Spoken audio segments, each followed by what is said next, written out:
Halo sahabat YouTuber, apa kabar? Semoga selalu dalam keadaan baik-baik saja ya. Terima kasih sudah klik video ini.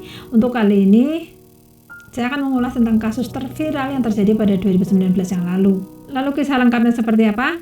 Simak terus dan jangan lupa tolong dibantu subscribe ya teman-teman. Terima kasih. Denny Prianto, seorang pria berumur 37 tahun, tinggal bersama dengan anak dan istrinya di Desa Susukan, Kecamatan Kumelem, Kabupaten Banjarnegara, Jawa Tengah. Dengan memanfaatkan wajahnya yang lumayan cakep dan kepintarannya dalam berbicara, Denny Prianto bekerja sebagai segala sesuatu yang serba abal-abal. Diketahui teman-teman, Denny Prianto ini baru saja bebas dari penjara. Denny Prianto menghidupi anak dan istrinya dengan cara menipu para wanita-wanita yang memang sengaja minta dan senang untuk dikibuli. Sebab secara kasat mata, Denny Prianto ini lumayan cakep. Pekerjaan oke. Umur juga udah 37 tahun. Ya masa iya dia tuh nggak laku alias bujang tua. Dan banyak sekali perempuan-perempuan yang percaya. Lah ini wanita bodoh apa wanita buta hati sehingga memaksakan diri untuk percaya? Biasanya Denny berperan sebagai ikan dan para wanita itu berperan sebagai pemancing di dunia per-Facebookan. Menurut Denny Prianto tidaklah sulit membedakan antara pemancing atau bukan. Bisa dilihat dari profil dan status-status yang mereka unggah di Facebook itu. Spesialis abal-abal ini mengedit foto profilnya sedemikian rupa agar dilirik oleh wanita-wanita yang beruang. Di Facebook, Denny memakai nama Thunderflash. Wajahnya diputihkan, memakai baju taruna pelayaran dan mengaku bekerja sebagai pegawai pelayaran yang bergaji sangat fantastis. Dan pastinya Denny mengaku kalau statusnya masih bujang. Biarpun umurnya sudah 37 tahun, kan gak masuk akal. Tidak dipungkiri, akun Facebook Denny ini menarik banyak sekali perempuan-perempuan yang meminta pertemanan dengan Denny. Tentu saja Denny yang memang profilnya mencari uang di sana, nggak asal main konfirmasi saja. Denny hanya mau berakrab-akrab, hanya mau memilih berteman dengan wanita-wanita beruang dengan harapan akan mudah untuk ditipunya. Pada Mei 2019, Denny berkenalan dengan seorang wanita bernama Komsatun. Saling berbalas komentar, berbalas pesan via Messenger, dan akhirnya mereka pun saling bertukar nomor WhatsApp dan berlanjut hubungan di sana. Tapi siapakah Komsatun? Ibu Komsatun berumur 51 tahun, berprofesi sebagai seorang pegawai negeri sipil, mempunyai anak dan punya suami dengan keluarga yang sangat baik-baik saja. Ibu Komsatun dan keluarganya tinggal di daerah Cileunyi, Bandung, Jawa Barat. Dan secara ekonomi, Ibu Komsatun sangat berkecukupan. Para tetangga mengenal Ibu Komsatun sebagai perempuan yang sangat baik hati, sangat ramah. Ibu Komsatun wajahnya masih sangat terawat dengan baik. Di sini sudah sangat jelas, Ibu Komsatun adalah mangsa empuk bagi Denny Prianto. Setelah bertukar nomor WA sebagai spesialis buaya rawa, tentu saja Denny tidak menyanyiakan kesempatan itu. Denny dengan intens melakukan pendekatan selama 1 bulan kepada Komsatun. Penuh perhatian, penuh kelembutan, penuh dengan janji-janji manis. Hal itu membuat Ibu Komsatun pun luluh dan tergoda kepada taruna pelayaran yang sangat tampan di foto profilnya ini. Denny Prianto pun berhasil membuat Ibu Komsatun terkelepek-kelepek dan menaruh harapan yang lebih kepada Denny Prianto. Setelah dirasa Ibu Komsatun ini menaruh percaya penuh kepadanya, Denny mulai beraksi. Tanggal 14 Juni 2019, baru juga sebulan mereka yang-yangan via sosmed. Sepeda motor tuh astaga. Denny tiba-tiba meminta agar ditransfer uang 3 juta rupiah, alasannya untuk biaya cuti guna menemui Komsatun. Lalu pada pagi-pagi hari tanggal 18 Juni 2019, Denny lagi-lagi ngutang pada Komsatun sebesar 20 juta rupiah untuk ganti rugi sebab Denny terlibat sebuah kecelakaan. Sore harinya, masih di hari yang sama, Denny lagi-lagi meminta ditransfer uang 2 juta, alasannya untuk mengganti tiket yang hangus akibat terlalu sibuk ngurus insiden kecelakaannya tadi pagi. Setinggi apapun jabatan, setinggi apapun pendidikan, sedalam apapun ilmu seseorang, cinta bisa membuat orang menjadi bodoh dan idiot, teman-teman. Terbukti Komsatun langsung mentransfer uang dalam hitungan menit setelah Denny ngomong. Komsatun justru merasa sangat tersanjung. Denny melakukan perjalanan yang sangat jauh, mengambil cuti hanya untuk menemuinya. Nah, karena saking bahagianya, mereka pun berencana melakukan pertemuan tatap muka untuk yang pertama kalinya di sebuah kos yang memang sudah disiapkan oleh Komsatun di Jalan Ranca Mekar, Rancasari, Bandung. Pada tanggal 20 Juni 2019, mereka pun bertatap muka tanpa masker untuk yang pertama kalinya. Saat di dalam kamar kos tersebut, mereka kan sama-sama orang sudah dewasa. Jadi tentu saja mereka melakukan hal-hal yang berbau dewasa. Hal-hal yang berbau dewasa itu ya seperti ngobrolin masalah investasi, ngobrolin masalah deposito, dan masalah-masalah lain yang tidak diobrolin oleh anak-anak kecil tentu saja.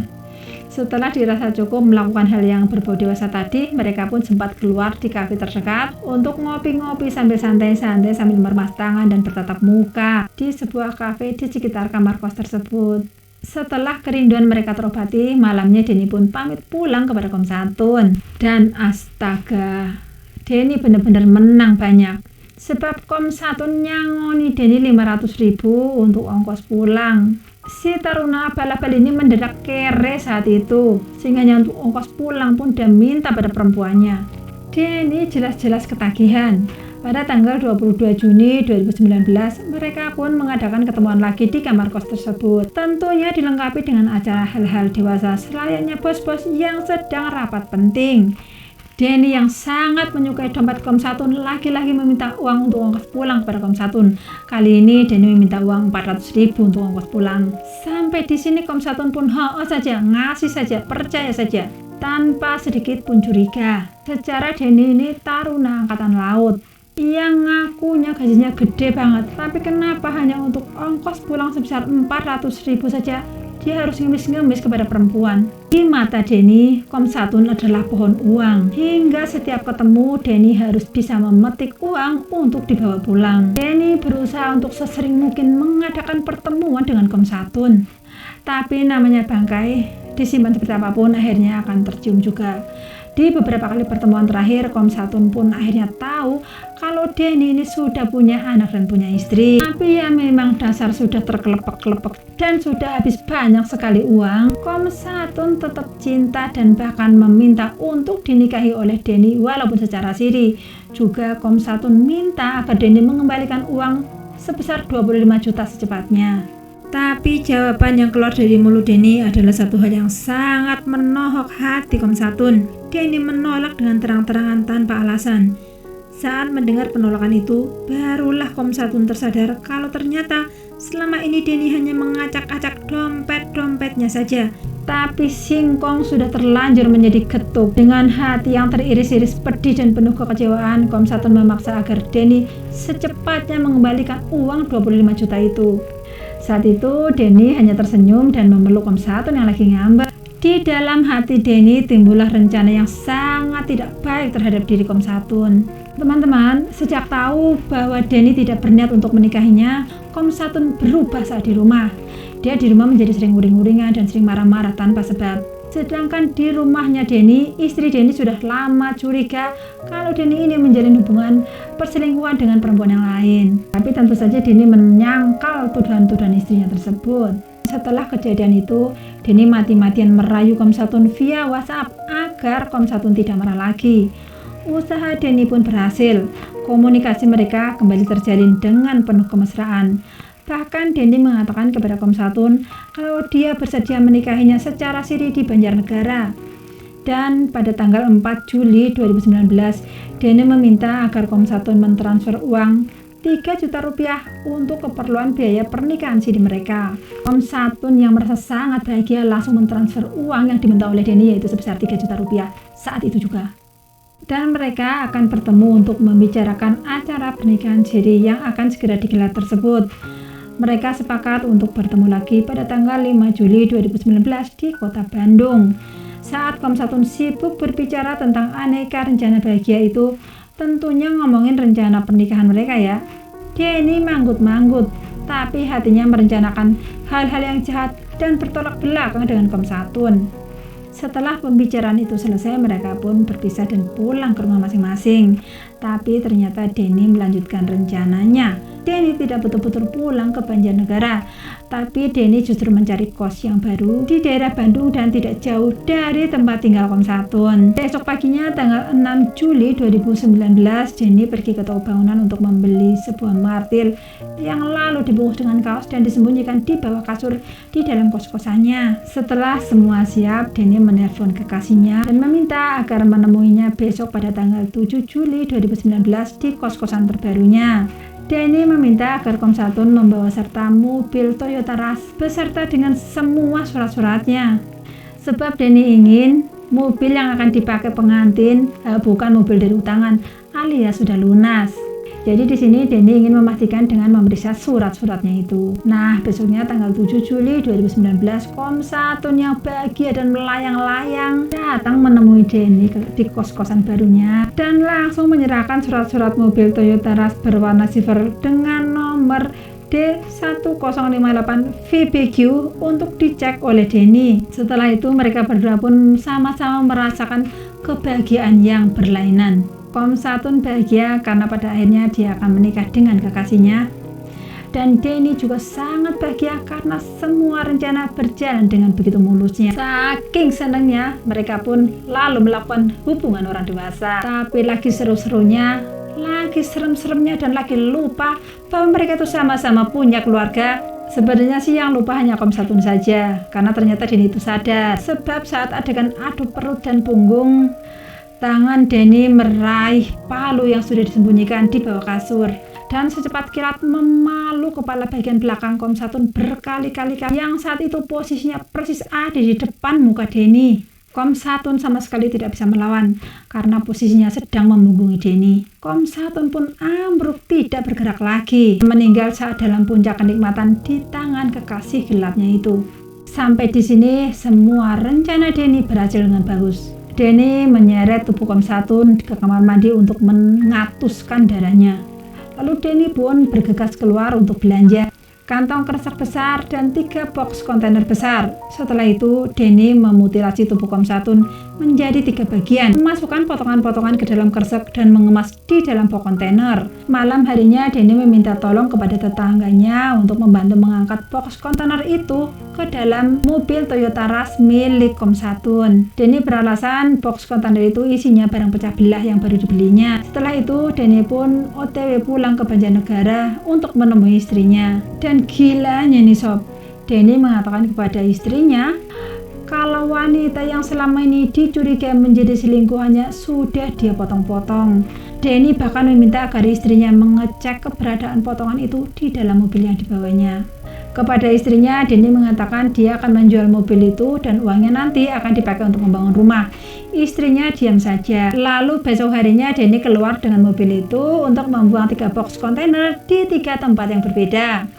Banyak sekali kesalahan-kesalahan yang dilakukan oleh Denny sehingga dia dengan mudah ditangkap oleh polisi. Salah satunya adalah dia mampir ke bengkel meminta ban bekas dan membeli bensin. Bensin itu digunakan untuk membakar kantong kresek yang berisi potongan-potongan daging. Pemilik bengkel dan penjual bensin mengingat jelas wajah Denny dan kelak dia akan bersaksi di hadapan polisi. Denny membuang potongan tubuh di 3 tempat berbeda. Pertama di Desa Watu, Kecamatan Tembaka, Kabupaten Banyumas. Kedua di Kecamatan Sempor, Kabupaten Kebumen. Di Sempor ini 2 TKP. Tapi Denny terlebih dulu membakar kantong kresek tersebut sebelum pergi meninggalkannya begitu saja. Dan ternyata saat Denny menurunkan box kontainer itu ada seseorang yang melihatnya. Dan saat berita begitu viral tentang ditemukannya kresek yang terbakar, si saksi tadi menceritakan kepada polisi sedetail-detailnya tentang apa yang dilihatnya. Dan gilanya lagi nih sob, Denny menelpon istrinya dan meminta agar istrinya menonton berita di TV, berita yang lagi viral, atau searching di Google. Saat itu polisi pun langsung bergerak cepat untuk menangkap pria si pembuang kontainer tersebut. Diketahui setelah 2 hari Komsatun tidak pulang, Soib suami Komsatun langsung melaporkan kehilangan istrinya ke kantor polisi terdekat. Soib juga menelusuri jejak obrolan chat dan lain-lain di akun sosmed milik Komsatun. Sang suami baru tahu kalau selama ini sang istri menjalin hubungan dengan Denny. Sementara itu pada tanggal 9 sore hari, Denny membawa mobil Toyota Rush itu ke sebuah showroom mobil untuk ditukar tambahkan dengan mobil Xenia, dan Denny masih bisa mengantongi kembalian sebanyak 100 juta. Tapi karena saat itu hari sudah sore dan bank sudah tutup, pihak showroom meminta agar Denny datang lagi pada besok harinya. Dan saat esok harinya, Denny dengan wajah berseri-seri datang ke showroom untuk menjemput Xenia dan uang 100 juta. Tapi sesampai di showroom, justru polisi lah yang menyambut dan langsung memborgolnya. Di dalam interogasinya, Denny mengaku membunuh karena kesal sebab selalu didesak untuk menikahi Komsatun. Sedangkan mereka sama-sama punya pasangan yang sah. juga diminta agar lekas mengembalikan uang 25 juta yang dipinjamnya. Denny Prianto resmi dijerat dengan pasal 340 KUHP tentang pembunuhan berencana. Di persidangan vonis yang digelar di Pengadilan Negeri Banyumas pada tanggal 10 Desember 2019, hakim memberi vonis hukuman mati kepada Denny Prianto. Nah teman-teman, keharmonisan rumah tangga ternyata tidak menjamin akan terhindarnya dari perselingkuhan. Dan ending dari perselingkuhan kebanyakan kisahnya berakhir dengan tragis, dengan tragedi. Dan perselingkuhan adalah bentuk penghinaan terbesar kepada pasangan yang sah.